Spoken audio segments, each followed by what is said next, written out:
Hey, I'm Dan Chu. I'm here with Reggie Fils-Aime, President and CEO of Nintendo of America, and we're here at the Nintendo Fall Summit. So, Reggie, today you announced the DSi, and it's not coming out till 2009. Does it kill you to have to announce it so early here in North America just because of Japan?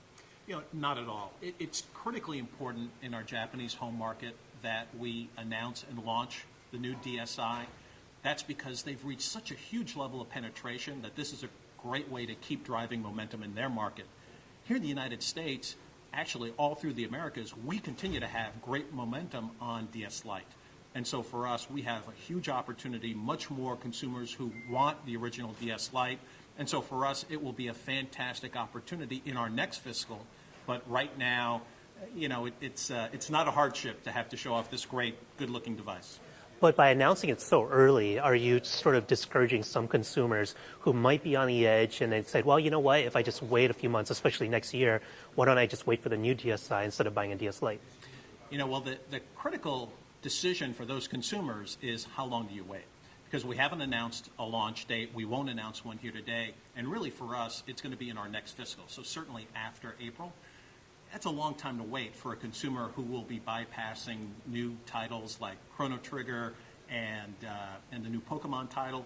So we think actually that most consumers are going to opt to jump into DS now, enjoy all of the great games, and then at some future point upgrade to the DSi. Okay, are you worried about the market getting splintered because some of the games available on the DSi shop are only going to be working on the DSi, so now you have developers worrying about two different platforms within the DS? Is that a concern? It really isn't. We believe that as we continue to drive sales for DS hardware in total, the biggest opportunity is going to be on packaged software. Down the road with the DSi shop and downloadable software, certainly it will be a growing opportunity and something that developers are excited about, but it really is much longer down the road. Can you give us a few examples of how some of the new hardware features like the two cameras and the music, how that can work in actual gameplay experiences? Well, I'm not a game developer, so what I can share are just my own thoughts and ideas, but there are built-in software elements that, for example, can compare your facial features to mine. So what I can imagine is gameplay that involves me taking pictures of friends, comparing them to my own facial recognition, building that into software in new and unique ways. There really is a plethora of things that could be done. There's graffiti options where you can create activity. We're already seeing that done, for example, on Grand Theft Auto, where you're able to create your own tattoos for characters. You'll be able to do that with this, but even one step further in terms of taking pictures and potentially incorporating it into gameplay. In our view, the opportunities are endless, and it is only up to the minds of the developer in terms of how exactly they bring it all to life. Now, the DSi has a flash drive in it, so you could download games into it permanently. But as we've seen with the Wii, you're going to fill that up pretty quickly. How much memory do we have to work with? We haven't announced the specific memory, but also keep in mind on the Wii, we've just announced a mechanism where you'll be able to save directly to an SD card.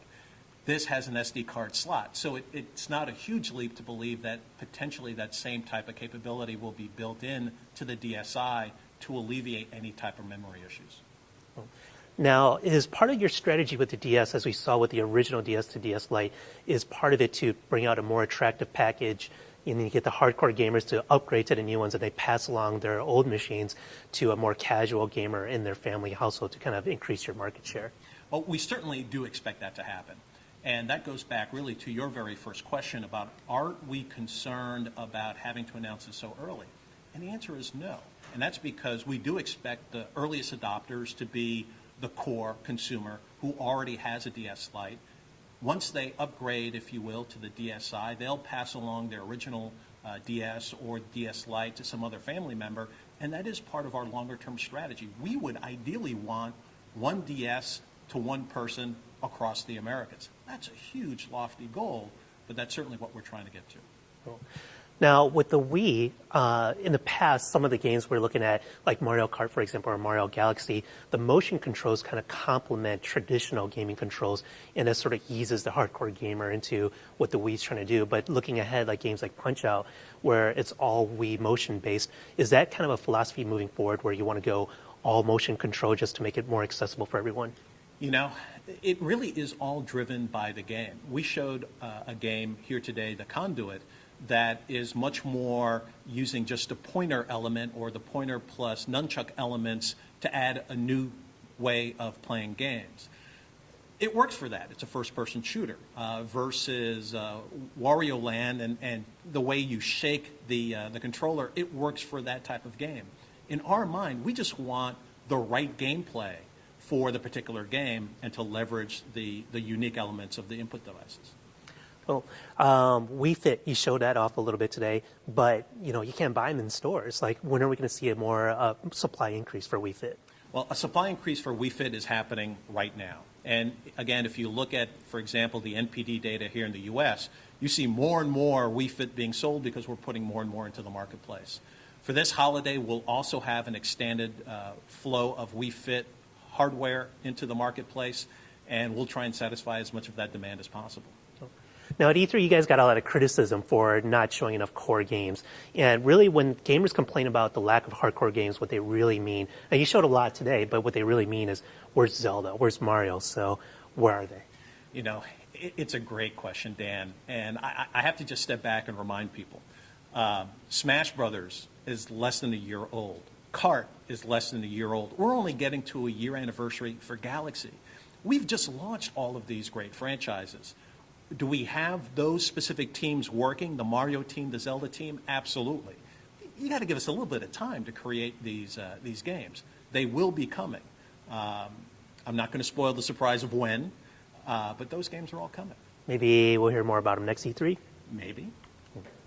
So what do you have in your hands here? Let's see what you got. So this is the DSi. You can see one of the cameras right there. This is the external or forward-facing camera while you're doing gameplay. There's another camera built in.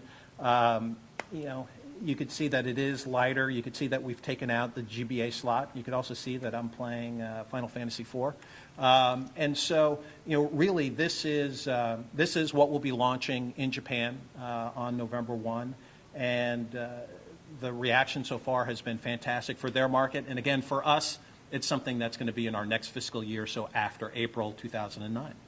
Now, aesthetically, it's not as big of a jump from DS Lite to this than the original DS was to the DS Lite. Was that sort of intentional? Did you want to make sure it looked the same as the DS Lite?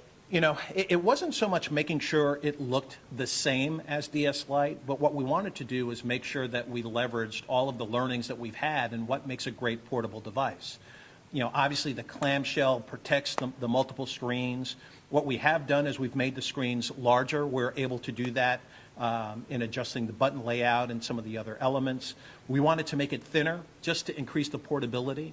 So we've continued to leverage our learnings from DS Lite, but we think we've got a pretty sweet design overall.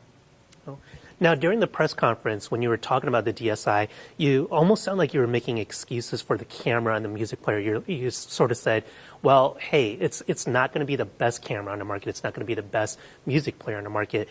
Are you sort of preparing us for, like, maybe it's not the highest quality or highest resolution camera or the best sound quality that you're going to get out of a music player?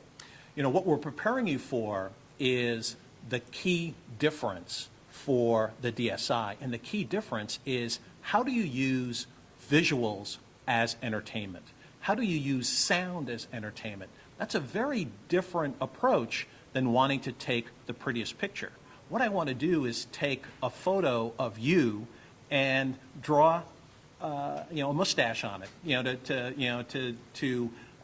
why would you want to do that to me? Exactly. What I may want to do is take your picture and combine it with someone else's picture. It's all about the entertainment. And so that's why we're stressing that you shouldn't think of this as, the world's best digital camera or the world's best audio player. You need to look at it through a lens of entertainment. And certainly through that lens, it's going to over-deliver against expectations. Now, are those features competent enough? Let's say you're hanging out at Disney World and you want to take a few snapshots. Will it suffice? Absolutely. Just like the audio features will suffice if you want to just listen to your favorite music off of the SD card. All of that will work great.